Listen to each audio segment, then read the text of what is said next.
안녕하세요.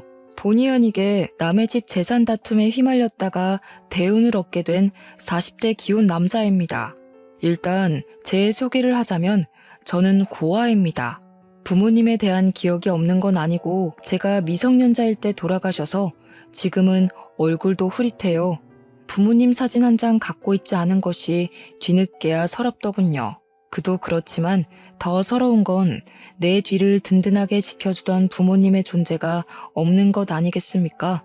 제게도 부모님이 계셨다면 적어도 제 존재 자체를 욕하는 사람들은 없었겠죠. 세상에는 부모님을 잃는 것만이 가장 아픈 슬픔이라고 생각을 했는데 살다 보니까 그에 상응하는 고통도 있긴 하더라고요. 가족은 아니지만 가족만큼 아꼈고 마음을 준 사람들에게 당한 배신은 이루 말할 수 없이 괴로웠습니다. 저는 그저 소중한 사람들에게 진심을 보였을 뿐인데 결국 돈 앞에서는 모든 게 왜곡이 되는 것 같더라고요. 사람을 변하게 하는 것이 돈이라고 하는데 그것도 기준치에 따라 민감도가 다르다고 봐요. 저한테는 조약돌만큼의 돈밖에 못 가진다 하더라도 소중한 사람들과 어울리는 게 중요한 반면 제 사람들은 바위만큼의 돈을 얻을 수만 있다면 소중한 것은 아예 없구나 느꼈습니다. 이렇게 사연을 올리게 된 이유는 돈이 얼마나 대단하면 사람이 이렇게까지 무서워질 수 있는 건지 봐주십사 올렸습니다. 제가 인생을 너무 쉽게만 보고 있었던 건지 잘못 살고 있는 건지 꼭 좀 들어보시고 조언 부탁드립니다. 제게는 유일한 가족인 아내가 있어요. 저는 고등학교 때 부모님을 여의었고 학교를 끝까지 수료하지 못해 겨우 중학학력만 갖고 있는 사람입니다. 그런 부족한 제게 아내는 그야말로 한 줄기의 빛 같은 존재였어요. 아마 아내가 없었다면 저 혼자 어디 한강 주변에 맴돌며 나쁜 생각을 했을지도 모릅니다. 형제 하나 없던 저는 본래 서울이 고향이에요. 부모님이 돌아가시고 경제 지원이 끊겨 그 넓은 서울 거리를 혼자서 전전했었습니다. 게다가 저희 집이 원래 형편이 어려웠던지라 받은 유산은커녕 빚밖에 없는 처지였어요. 저는 졸지에 사회생활을 해보기도 전 빚이 생겨버렸고 슬픔을 감당할 여유도 없이 당장 돈벌이가 필요한 상태이기도 했어요. 그래서 찾아간 곳이 삼천포 동네 쥐포 공장이었습니다. 그곳을 알고 찾아간 것은 아니고 그저 서울보다 비교적 취업이 쉽고 좀 촌동네를 찾다 보니 알게 된 곳이었어요. 일자리를 구해야 했던 제가 가장 먼저 했던 게 미용실 방문이었는데 그래도 취업하려면 머리 정리라도 해야 될 것 같아 미용실을 들렸었죠. 거기서 제 사정을 들은 미용실 원장이 쥐포 공장을 추천해줬습니다. 제가 찾아간 공장은 직원이 주로 가족들로 이루어진 작은 공장이었어요. 그곳에선 처음에 10대인 저를 보곤 당연히 안 받아주려고 했었는데 제가 무릎을 꿇고 사정을 했습니다. 그러니 역시나 제 사정을 알고 불쌍하다며 받아주셨어요. 어떤 마음으로 저를 바라봤는지는 제게 중요하지 않았고 그저 제 목숨 하나 건사하게 해준 고마운 사람들이라고만 생각했습니다. 저는 저를 걷어준 그 은혜에 보답하느라 피해주지 않으려고 최대한 어른의 몫을 해내려고 했어요. 그렇게 수십 년 동안 저는 그 집안의 가족처럼 오래오래 함께 일을 해왔어요. 쥐포 공장 사장님에겐 아들이 2명 있었는데 그 아들들도 초반에는 쥐포 공장에서 일을 하고 있었습니다. 제게 일을 친절히 가르쳐줬던 좋은 형들이었어요. 근데 사장님이 저보고도 어느 순간부터 막내 아들이라 불러주시더라고요. 솔직히 그 소리를 처음 들었을 때 많이 울었습니다. 기대하지도 않았던 가족이 살아 돌아와서 제 곁에 있어준 기분이었거든요. 저는 당시 결혼 생각도 없었고 사장님과 사모님의 은혜가 그저 고마워서 그들을 모시고 쥐포 공장을 운영하는 게 좋았을 뿐인데 두 분께서 저를 너무 좋게 봐주셨습니다. 그들이 얼마나 마음 좋은 사람들이었냐면 빚이 한가득 있는 제 사정을 알고는 제 빚을 대신 갚아주셨어요.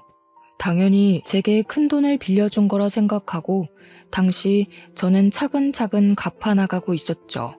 어쨌든 덕분에 저는 돈에 목숨 걸지 않고 마음 편히 생활을 할 수 있었어요.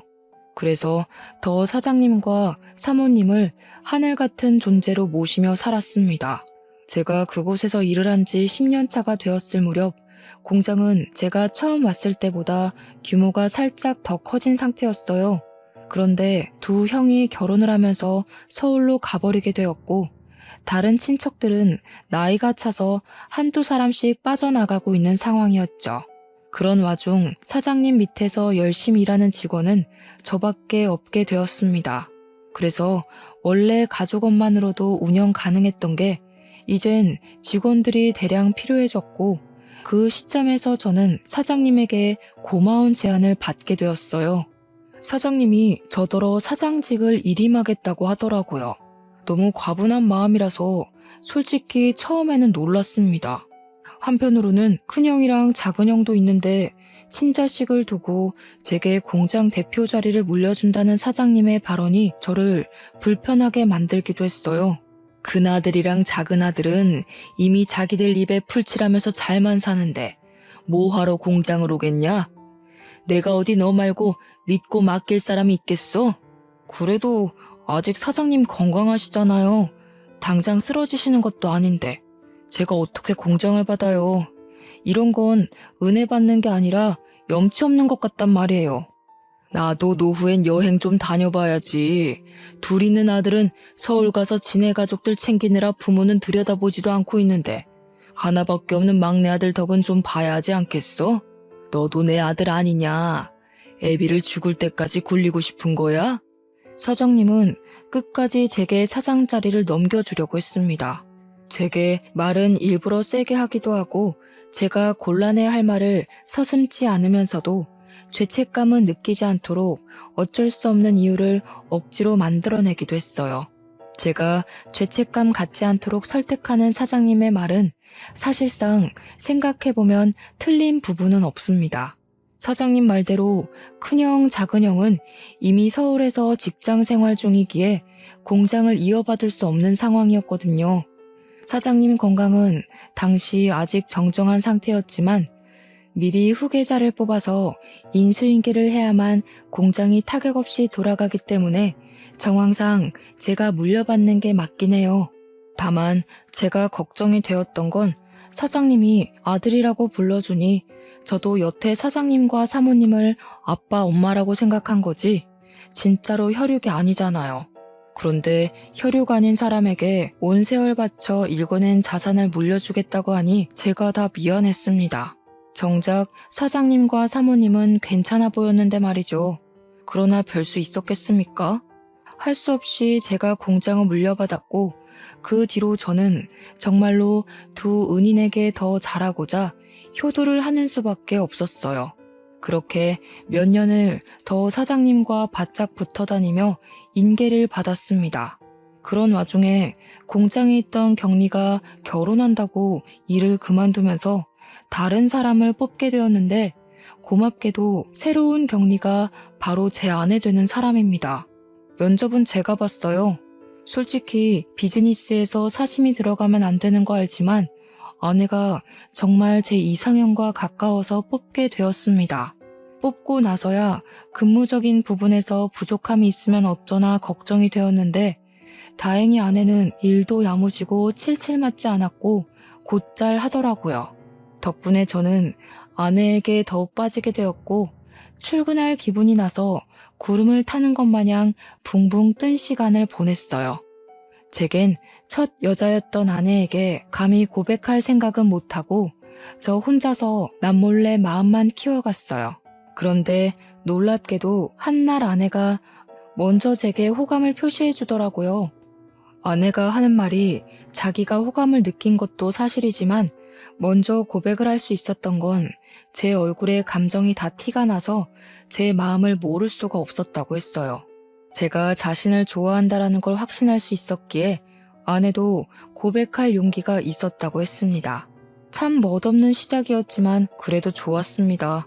저는 그렇게 제게 과분한 아내와 사귀게 되었고 결혼까지 약속하게 되었어요. 정말 감사하게도 사장님은 제가 친아들처럼 혼수까지 해주시더라고요. 괜찮다고 나도 모은 돈 많다고 했는데도 사장님은 늘 제게 고마운 말로 저의 입을 다물게 했습니다. 아들한테 혼수 안 해주는 부모도 있다냐? 자식이 진짜 나를 닮기라도 했나? 와이프 되는 사람도 참 이쁜 여자로 골랐다. 나도 네 엄마랑 결혼하려고 몇 년을 쫓아다녔는데 쓸데없는 소리 한다 또. 균성아, 필요한 거 있으면 우리한테 얼마든지 말해. 신혼집은 당연히 남자가 해가야 되는 거 알지? 집은 공장이랑 가까운 데로 계약했는데 시간 나면 괜찮은지 보고 와라. 남자는 태어나서 딱 3번만 울어야 된다는데 저는 그날로 3번째 울음을 보였어요.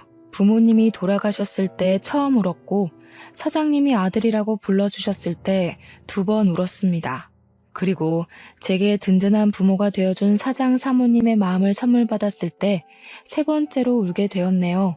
저는 결국 사장 사모님의 고집을 꺾지 못해 작은 아파트까지 선물을 받아버렸어요.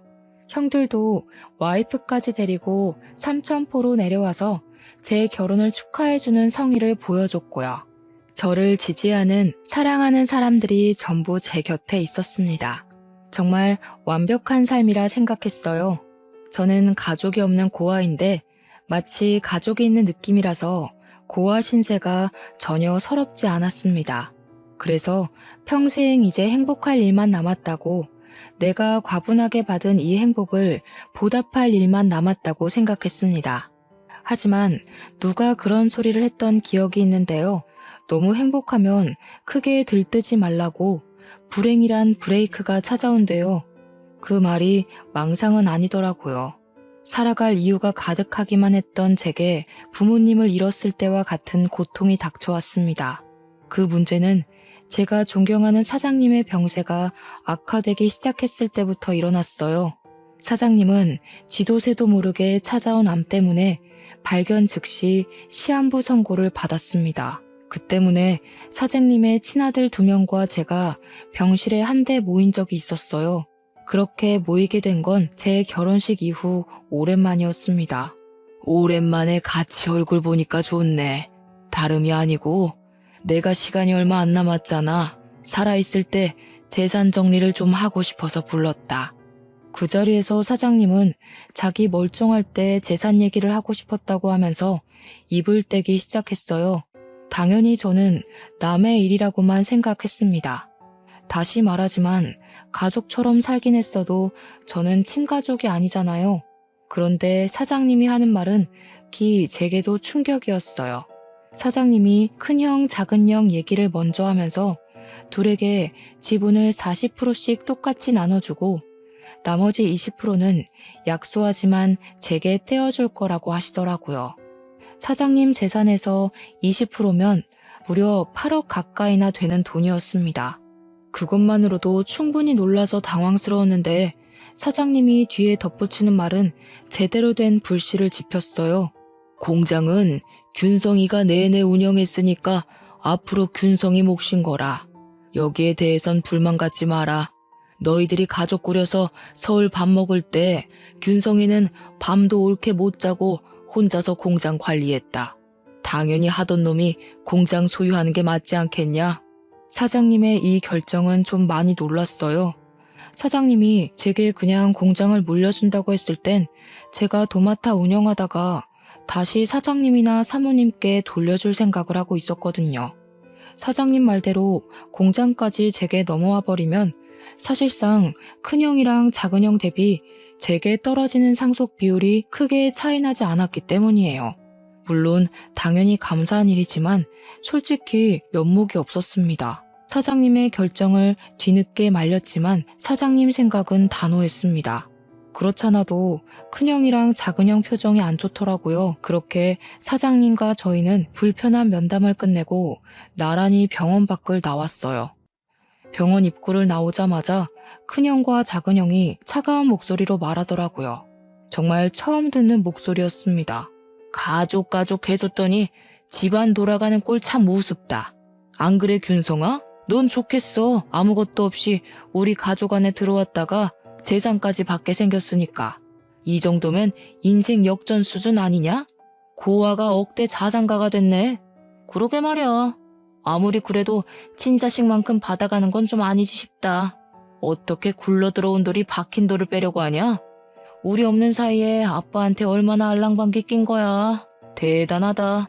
역시 두 형은 재산 때문에 기분이 안 좋은 듯 했습니다. 그래서 저는 형님들에게 나는 아무것도 받지 않아도 된다고 사장님을 내가 설득해 보겠다고 했더니 큰형이랑 작은형이 손사래를 치면서 그렇게 나오면 자기들이 나쁜 놈 되지 않냐고 그냥 받으라고 하더군요. 그렇게 떠나버린 형님들은 서울 잘 도착했냐는 제 문자를 대놓고 씹었습니다. 사랑하는 형제들과 사이가 틀어져 버린 것 같아 많이 속상했어요. 그 불편한 일이 찝찝하게 마무리된 것 치곤 굉장히 잠잠한 시간을 흘려보냈습니다. 그럼에도 저는 상속 문제 때문에 혼자 계속 마음이 편치 않았고 사장님 병간호를 병행하면서 사장님을 설득해 보기도 했어요. 그랬더니 형님들 말대로 사장님은 제게 형들이 뭐라고 쪼더냐 하면서 형님들을 안 좋게 생각하더라고요. 저는 관계가 더 멀어지는 것 같아 사장님에게 더는 말을 꺼낼 수 없었습니다. 소가리를 심하게 하다 보니까 점차 제 기력이 초췌해져 갔어요. 그런 제게 힘이 되어준 건 제 아내였어요. 아내는 언제나 제 선택을 존중하겠다고 했고 제가 무슨 선택을 해도 내 잘못 아니니까 너무 상심하지 말라며 위로를 했어요. 그러면서 매일같이 맛있는 밥을 차려주고 약도 챙겨주고 열심히 제 내조에 힘을 썼죠. 저 때문에 제가 사랑하는 사람들 사이에 균열이 생기는 것 같아서 솔직히 두려웠고 다 버리고 떠나고 싶기도 했거든요. 그런데 아내를 보고서 제가 할 수 있는 데까지 노력해보고자 마음을 단단히 먹을 수 있었어요. 하지만 역시나 저의 찝찝했던 기분은 괜한 것이 아니었나 봐요. 어느 날 새벽에 사모님한테 전화가 왔는데 저더러 집에 좀 와줄 수 있냐고 하는 겁니다. 전화상으로도 느껴질 만큼 사모님 목소리가 안 좋았어요. 바로 일어나 옷을 갈아입는데 아내도 깨서는 같이 가자고 하더라고요. 사장 사모님이 제게 부모 같은 존재다 보니까 아내도 자연스레 사장님 내외를 시부모처럼 모셨거든요. 저희 둘은 얼른 챙겨서 그 야밤에 사장님 집을 향했습니다. 사장님 집과 저희 집은 공장 주변에 있어서 아주 가까웠어요. 걸어가도 되는 거리여서 급히 뛰었습니다. 집에 들어갔더니 집이 어질러져 있더라고요. 사모님은 거실 한가운데 서서 아무래도 강도가 든 것 같다면서 벌벌 떨고 있었습니다. 너 아빠 간병한다고 한동안 집을 안 왔었잖아. 짐 좀 챙기려고 와봤더니 세상에나 이 지경으로 되어 있지 뭐니? 우리 집에 올 사람이 없는데 왔다고 해도 애들이면 연락을 했을 거고 이렇게 집을 엉망으로 해놓지도 않았겠지. 아내가 불안해 떠는 사모님의 손을 잡아주었고 저는 일단 경찰에 신고를 했습니다. 그리고 사모님에게 뭐 없어진 거 없는지 찾아보자 했어요. 고맙게도 며느리가 사모님 곁에 딱 붙어서 같이 움직여 주더라고요. 저는 혼자 다른 방에서 이것저것 뒤집고 있었는데 나중에 사모님이 소리를 질러서 그곳으로 뛰어갔습니다. 사모님이 침대 밑에 서랍을 허겁지겁 뒤지면서 무어라 중얼거리더라고요. 없어진 거 있냐고 하니까 사모님이 큰일 난 목소리로 말했는데요. 아휴, 어떡하니? 너네 아빠 유언장이랑 공장 땅 매매 계약서가 없어. 중요한 거라서 일부러 침대 밑에 넣어둔 건데 여기는 우리 식구들밖에 모르는 곳이거든. 이거 어쩌면 좋니? 응? 사모가 식구들만 아는 곳이라고 하는데 그 순간 속상하게도 촉이 딱 오더라고요. 큰형과 작은형이 가장 먼저 떠올랐어요. 정황상 따져보더라도 진짜 도둑이 아닌 이상 사장님이나 사모님, 형님들 중 범인이 있다는 건데 사장님이 자기 걸 도둑질했을 리는 없잖아요. 더군다나 사장님은 입원 상태라 외출이 불가한걸요. 그래서 저는 그 자리에서 바로 큰형과 작은형한테 전화를 넣었습니다. 나란히 부재 중이었어요. 저는 일단 우리 집으로 사모님을 모셨고 아내한테 사모님을 부탁한 뒤 그 새벽에 서울로 올라갔습니다. 큰형과 작은형 집 주소를 알고 있어서 둘을 찾아내는 건 어렵지 않았어요. 갔더니 둘이 아주 똑같은 반응이더라고요. 저를 아주 문전박대하면서 자기들은 모르는 일이라고 오히려 큰 소리를 쳤습니다. 형님들이 벌인 짓인지 아닌지는 경찰에 신고해서 알아보면 돼. 만약 형님들 짓이 맞으면 사장님한테 무릎 꿇고 용서빌 준비나 하라고. 내가 이거 밝혀내서 사장님한테 다 말할 거야. 이렇게 돈에 눈 멀어서 부모님 속 썩일 거면 차라리 상속받지 마. 우리 다 아무것도 받지 말고 예전처럼 지내자고. 저는 선포 같지 않은 선포를 하면서 속상한 마음까지 토로하고 집으로 돌아왔습니다. 제가 뭐라고 형들에게 상속받지 말라 참견을 했는지 이해 안 되실 수도 있어요. 저도 제 존재가 이해 안 됐거든요. 그럼에도 형들한테 그렇게까지 오지랖을 부리고 싶었습니다. 그리고 저는 그때부터 불행의 중간 기로로 들어서요. 어느 날 제게 믿을 수 없는 일이 일어나고 마는데요. 공장 앞에 주차해놨던 제 차를 좀 빼달라고 누가 새벽에 전화를 한 날이었습니다. 한 번도 그런 연락을 받은 적이 없는데 그날 새벽에 모르는 번호로 그런 의문의 전화가 왔고 저 때문에 잠에서 깬 아내를 두고 잠깐 외출을 했어요. 공장 앞으로 나가 제 차 주변을 맴돌았는데도 사람은 보이지 않더라고요. 그래서 제게 걸려온 전화번호로 다시 연락을 해보았습니다. 그리고 그날의 기억은 여기까지가 마지막이었어요. 제가 한눈 판 사이 웬 괴한이 제 머리를 둔기로 후려쳤거든요. 고통도 느껴지지 않을 만큼 머리가 울리면서 눈앞이 새하얘졌습니다. 쓰러진 줄도 몰랐던 저는 정신을 잃어가던 중에 순찰하던 경찰차 불빛을 봤어요. 그리고 그 불빛에 비친 괴한의 신발도 눈에 들어왔죠. 그렇게 더는 기력을 쓰지 못하고 혼절해 버렸습니다. 제가 다시금 정신을 차렸을 때는 병원이었어요. 제 옆에서 아내가 울고 있더라고요. 제가 일어난 걸 본 아내는 급히 의사를 데려왔고 의사가 소견을 말하길 급소를 피해서 맞았기 때문에 뇌진탕으로 무사히 넘길 수 있다고 했습니다. 그렇다고 다행일 순 없는 게 조금만 잘못 다쳤다면 그대로 즉사했을 정도로 위험했다고 하더라고요. 아내는 제가 살았다는 생각에 다리에 힘이 풀려서 오열을 했어요. 그러면서 아내가 제 기억에는 없는 얘기를 서럽게 호소하는데 하는 말들이 뭔가 상황이 잘못되었다는 걸 암시하고 있었어요.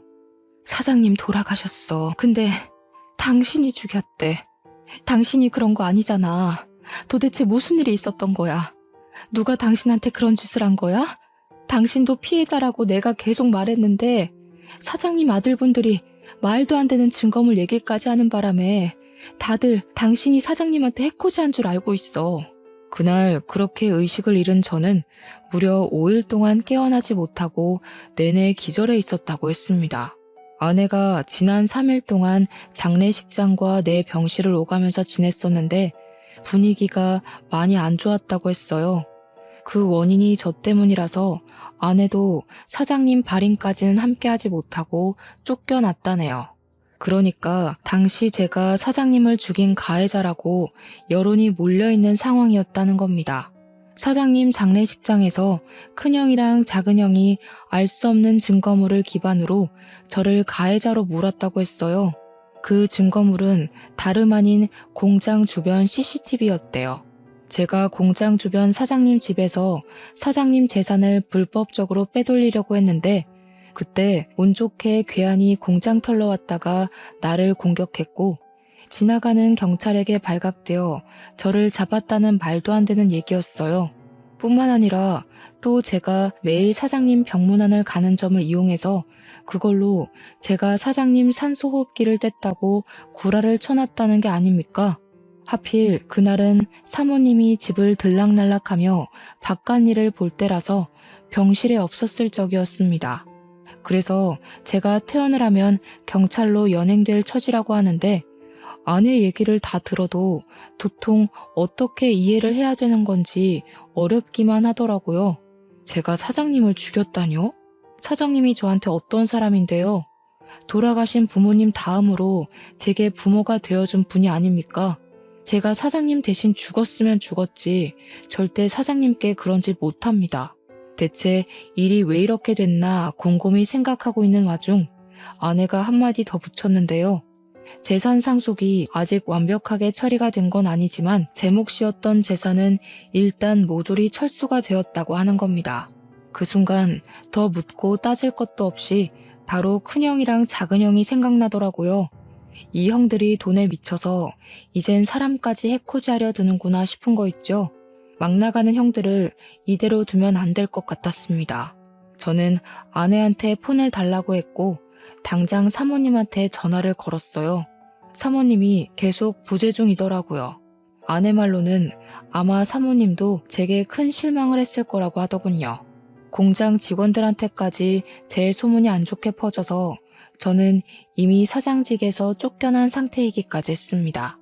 너무 기가 막혔습니다. 저 완전 짜고 치는 계획에 걸려든 거잖아요. 제대로 된 생각을 해야겠는데 머리를 굴릴수록 머리가 너무 아파서 도통 생각을 할 수가 없더라고요. 괴로웠습니다. 근데도 그 와중에 저를 믿고 보듬어주는 건 제 아내뿐이었어요. 아내는 제가 그럴 사람이 아니라는 걸 무조건 믿고 있었고 제가 이 상황을 잘 해결할 수 있도록 끊임없이 안정감을 주려고 노력했습니다. 그러면서 그냥 다 버리고 타지로 떠나자는 말을 하더라고요. 아내가 웬만하면 제가 하자는 결정대로 기다려줄 사람인데 그날 처음으로 먼저 의견을 내주었어요. 아내도 제가 남의 집구석에서 할퀴어지고 다치는 걸 보기가 힘들었나 봅니다. 저도 마음 같아선 아내 말대로 재산 다툼에서 빠져주고 싶었습니다. 하지만 제가 이렇게 떠나버리면 돌아가신 사장님한테 예의가 아니라는 생각이 들었어요. 사장님이 정말로 명줄이 다해서 돌아가신 게 아니라 누군가에게 피살된 거라면 그 진상을 밝혀야 되지 않겠습니까? 그게 수십 년 동안 아들도 아닌 남의 집 자식을 제 아들처럼 안고 키워주신 사장님에 대한 마지막 효도라고 생각했어요. 저는 몸을 움직일 수 있을 정도로만 회복을 하고 몰래 퇴원을 했습니다. 그리곤 경찰에게 연락 않고 몰래 공장을 찾았어요. 그러니 공장 직원들이 저를 보자마자 꺼지라고 물 뿌리고 침 뱉고 난리를 치더군요. 깜빵에 있어야 할 놈이 어떻게 밖을 싸돌아다니냐는 둥, 사장님이 나를 얼마나 아꼈는데 그런 파렴치한 욕심을 품냐는 둥, 저를 썩은 놈으로 보고 있었습니다. 저는 당연히 제 짓이 아니라고 해명했어요. 하지만 애초에 다들 제 말을 들어줄 생각이 없는 것 같더라고요. 빗자루까지 들고 와서 저를 패길래 저는 아내가 위험해질까봐 얼른 그 자리를 빠져나왔습니다. 그리고 그 다음엔 사장님 집을 찾아갔어요. 초인종을 눌렀더니 사모님의 다 죽어간 목소리가 저를 안 보고 싶다고 문전박대를 하시더군요. 저 혼자 왔으면 사모님이 끝까지 집에 안 들였을 텐데 옆에서 아내가 사모님에게 사정하며 설득해서 끝내 저희 둘 다 집안에 들어갈 수 있었습니다. 사모님 표정은 저를 원망하고 있기도 했고 배신감에 서글퍼 있기도 했어요. 저를 보자마자 눈물을 흘리며 공장 직원들이 그랬던 것처럼 저를 탓하더라고요. 그래도 나는 끝까지 너를 믿었어. 그런데 네가 어떻게 그래? 우리 그이가 너를 진심으로 아들이라 생각했는데 어떻게 재산 때문에 그런 끔찍한 짓을 벌일 수가 있어? 이 양심 없는 놈아, 너는 여길 찾아올 자격도 없어. 저를 원망할 수밖에 없다는 거 알아요. 근데 제가 그런 거 아니에요. 저한테 사장님이 어떤 존재인지 잘 아시잖아요. 저는 공장도 필요 없고 재산도 필요 없던 사람이에요. 돈 때문에 사장님 배신할 거면 제가 나이 40 될 때까지 버티고 있었겠어요? 저 쓰러졌던 날, 저 때리고 도망친 사람을 봐서 찾아온 거예요. 제가 해명을 해도 사모님은 울기만 했지 제 말을 믿어주지 않았습니다. 돌아가신 사장님이 불쌍하다면서 계속 제 등짝을 때렸어요. 거기다 대고 저는 그날 새벽 제게 전화를 해서 공장 앞으로 나오라고 했던 사람의 통화 녹음을 들려줬습니다. 그러니 사모님께서 집중을 해주시더라고요. 저는 설명을 덧붙여서 그때 상황을 설명했고 둔기를 맞고 쓰러지면서 눈을 감기 전에 도망가는 사람 신발을 봤다고 했어요. 그게 바로 골프 운동화였다고 하니까 갑자기 사모님이 사색이 되더라고요. 그래서 왜 그러냐고 물었습니다. 사모님이 우왕좌왕하면서 휴대폰을 보여줬는데요. 혹시 이런 골프화였냐고 묻더라고요.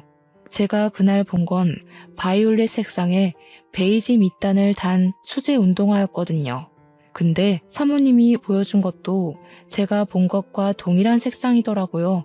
그래서 저는 바로 이게 맞는다고 이걸 어떻게 사모님이 갖고 있냐고 물었죠. 네 형들이 골프 좋아하잖니. 네 아빠가 형들 생일 선물로 한 켤레씩 주문 제작한 거야. 아빠가 보라색을 좋아해서 똑같이 수제로 맞춰줬던 거다. 너는 골프를 안 치니까 아빠가 결혼식 날 구두 한 켤레 해줬던 거고. 맞습니다. 제가 결혼하는 날 사장님이 뜬금없이 구두를 선물해 주었어요. 그 구두가 제 발에 꼭 맞아서 중요한 날에만 신는다고 지금도 상자에 소중히 보관하고 있거든요. 그런데 형님들이 생일 선물로 골프화를 받았다는 건 모르고 있었습니다. 그 순간 충격받은 저희들은 그것을 시작으로 다른 증거까지 찾아 나섰어요. 그 과정에서 사모님이 아직 재산 상속이 이루어지지 않아 큰형과 작은형을 다음 주에 만나기로 했다고 말해주더라고요. 그러면서 그동안 사장님, 사모님 둘만 알고 있고 자식들에겐 알리지 않은 한 가지 사실이 있다면서 고백하셨는데요. 사실은 너희들 아빠가 너희들한테 재산 상속을 배정한 게 아니야. 상속인을 나한테 위임해놓고 한 발 빠져 있었어. 나더러 자기 죽고 나면 분명 태도 달라질 자식들이 있을 거라고. 그런 놈한테는 한 푼도 주지 말라 그랬거든. 사장님은 진작에 큰형과 작은형의 무력을 눈치챘다고 했는데 사모님이 자기 아들들이 그럴 리 없다면서 믿지 않았다고 했어요. 그러자 사장님이 사모님한테 자기 죽고 나서 아들들이 어떻게 나오는지 지켜본 뒤에 사모님 뜻대로 상속 진행하라고 위임장을 써줬다 합니다. 그게 사장님의 뜻이었고 유언이나 다름없으니까 사모님은 아들들을 믿지만 그렇게 하기로 따랐어요. 그런데 때마침 장례식장에서 큰형과 작은형이 제가 사장님을 죽였다면서 이런저런 증언을 기반으로 술술 말하길래 정말로 제가 그런 파렴치한 짓을 저지른 줄 알았다고 했습니다. 그래서 사모님은 돌아가신 사장님에게 원망까지 했다고 했어요. 남의 자식한텐 그리 자비롭고 친자식한테는 그리 냉철해서 벌받은 거라고. 당신이 아끼던 양아들 같은 녀석한테 호되게 당하니까 이제야 알겠냐면서 그렇게 이미 떠난 사장님에게 호소를 했다네요. 그 일 때문에 저한테 단단히 화가 난 사모님은 제 앞으로 된 재산은 전부 철수하겠다고 그렇게 아내한테 통보를 했대요. 아내가 제 알리바이를 대줬지만 사모님뿐만 아니라 이미 당시 여론이 저를 등져버려서 아무도 아내의 말을 믿지 않았다고 했습니다. 아무것도 모르는 사모님 입장에서 보면 충분히 오해할 만했다고 생각했어요. 일단 상황이 어떻게 돌아가고 있든 가장 중요한 건 증거였습니다. 이미 공장 CCTV는 형들이 떼어갔을 테니 다른 증거가 필요했어요. 마침 그때 아내가 뾰족한 수를 말해주더라고요. 그날 새벽 제가 차 앞에 갔다면 혹시 블랙박스에 현장이 남아있지 않겠냐고요. 아차 싶더라고요. 제가 둔기에 맞았을 때 경찰차가 멀찍이에서 나타나는 바람에 가해자가 급히 도망갔다는 게 떠올랐습니다. 그렇다면 당연히 그들이 제 차에 있는 블랙박스는 차마 손대지 못했을 거란 말이죠. 그들도 당황해서 차 블랙박스까진 생각 못한 것 같더라고요. 얼른 제 차로 가서 블랙박스를 확인했더니 역시나 증거 영상이 고스란히 남아 있었습니다. 너무 안심했어요. 이것만 있어도 형들의 진술은 거짓이라는 게 밝혀질 거였습니다. 그 뒤로 저는 스스로 경찰을 찾아갔습니다. 그리곤 그날 발생했던 사건 진위를 전부 고백했고 제 알리바이를 조사하기 시작한 경찰도 뭔가 이상함을 감지했는지 원래 접수됐던 신고 내용이 어딘가 모르게 부실하다는 느낌을 받은 것 같았어요. 그래서 그 시간부로 경찰은 큰형과 작은형을 조사에 착수했죠. 제 일은 금방 서울경찰로 연계되었습니다. 얼마 뒤 큰형이랑 작은형이 나란히 잡혔다는 연락을 받고 저랑 아내 그리고 사모님은 같이 서울로 올라갔어요. 서에 도착했더니 큰형이랑 작은형이 저를 보자마자 살인자 새끼라고 삿대질을 하는 겁니다. 이 새끼가 감히 누구한테 누명 씌우려고. 형사님들, 저 녀석 말 들으면 안 돼요. 제가 아들이잖아요. 저 녀석이 우리 가족한테 들러붙을 때부터 수상했다고요. 제대로 확인해 보시라니까요. 큰형은 끝까지 제 탓을 했고 작은형은 저한테 쌍욕까지 일삼았습니다. 하지만 저는 잠시 대꾸를 참고서 묵묵히 경찰에게 제 입장을 표명했어요. 그리고 병원 CCTV도 구석구석 확인해 볼 것을 따로 요구했습니다. 병원 CCTV에 좀 당황했는지 큰형이 옆에서 사기치지 말라며 제 멱살을 잡더라고요. 뻔뻔하게 어디서 주작질이야? 네가 만들어낸 증거인 줄 모를 것 같아? 그래봤자 네가 우리 아빠 재산 빼먹으려고 들러붙어 있던 사실은 안 바뀌어. 거지새끼 걷어줬더니 자기가 진짜 친자라도 되는 줄 아나. 어디서 감히 우리 아빠 돈을 탐내? 겨우 이것밖에 안 되는 사람이라는 게 놀랍다. 돌아가신 사장님이 불쌍하네. 친자식이라고 둘씩이나 있는 아들들이 어떻게 지나가는 똥개만도 못할까? 그렇게 사장님 돈 독식하고 싶었어? 사장님 호흡기까지 손댈 만큼 돈에 미쳐 있었던 거야? 입 닫아. 네가 뭘 안다고 주제넘게 나불거려? 네가 아들이라고 해봤자 현실은 피 한 방울 안 섞인 고아 새끼 아냐. 네 부모가 죽기 전에 그리 유언 남기디? 남의 집에 빌붙어서 재산 빼먹고 살라고? 자꾸 사장님 돈이 형 돈인 것처럼 얘기하는데 그러는 피 섞인 형들은 고아 새끼인 나보다 못나서 재산 비율도 나랑 비슷하게 책정받은 거 아니야? 자기보다 잘난 사람한테 시기하는 건 우월감이 아니라 열등감이야. 형들 지금 열등감 덩어리 같아. 그때 더는 덤빌 말이 없었는지 큰형이 제게 손을 쓰려고 하더라고요. 나이 말고는 저보다 나은 게 없는 것 같은데 제가 그런 못난 사람한테 주먹을 왜 맞아주겠습니까? 당연히 형 주먹이 날아오르기 전 제가 먼저 박치기를 해서 큰형의 코피를 터뜨렸어요. 큰형 바로 저를 놓고 비명을 지르며 구부러지더라고요. 눈물이 찡 올라온 모습이었습니다. 형들이 날고 기어봤자 상속은 이미 사모님 몫이야. 날 제거할 게 아니라 사모님한테 효도를 했어야지. 그 정도 나이 먹고도 내가 하나하나 가르쳐줘야겠어? 무슨 소리야? 엄마 몫이라니. 아빠가 이미 우리한테 상속한다고 구두 약속했잖아. 유언장에도 그렇게 쓰여있다고 어디서 사기를 치려고 해? 바로 확인시켜줘? 유언장은 분명 의문의 강도에게 도난당했을 적이었습니다. 작은형은 자기가 어떤 실수를 하고 있는지 모르고 있는 것 같더라고요. 신기하네. 유언장은 얼마 전 도둑 맞았는데 형 말은 꼭 그 유언장을 갖고 있다는 걸로 들린다. 뭘 조작해놨든 그 가짜 유언장이 뭔 소용이겠어. 이미 사장님이 사모님한테 상속인 위임했어. 사모님한테 위임장도 따로 있고. 아, 이렇게 말하면 너희들 엄마도 해코지한 뒤에 나한테 누명 씌울 건가? 큰형이랑 작은형은 계획이 틀어졌다는 것에 크게 당황하며 표정으로 드러냈습니다.